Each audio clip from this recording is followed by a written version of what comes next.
শতরূপা। আজকে eyelash extension করালে আমার এখানে এনরিচ পার্লার এয়ারপোর্ট 2.5 নম্বর। কেমন লাগলো তোমার বলো? আমি অনেকবারই আইল্যাশ এক্সটেনশন করিয়েছি 2-3 বার, তো কোনোবার ঠিকঠাক হয়েছিল, কোনোবার কমফোর্টেবল হয়নি, আমার মনের মতো হয়নি।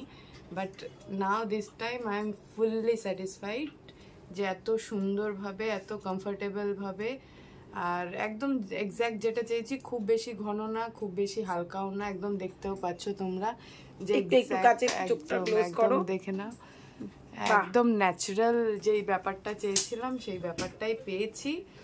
আর কোনো রকম ইচিং বলো, ব্যথা বলো, নাথিং, কিচ্ছু হয়নি, এত সুন্দরভাবে করে দিয়েছে। আর আমি অবশ্যই রেকমেন্ড করব, আমি তো সবসময় আসি, এভরিথিং আমি এখানেই করাই, তোমরাও সবাই আসো, খুব ভালো, মানে সবকিছু তুমি ব্যবস্থা সব পেয়ে যাবে আমার কাছে। এখানে এসে আগে মেকআপও করেছো, হেয়ার স্টাইল করেছো, কেমন লেগেছে? ফুল সাজে আমি এখানে করেছি।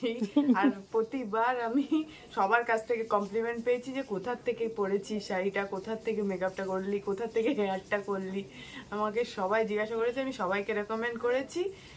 তোমাদেরকেও বলছি যে এনরিচ পার্লারে দমদম 2.5 নম্বর, এয়ারপোর্ট 2.5 নম্বর এনরিচ পার্লার।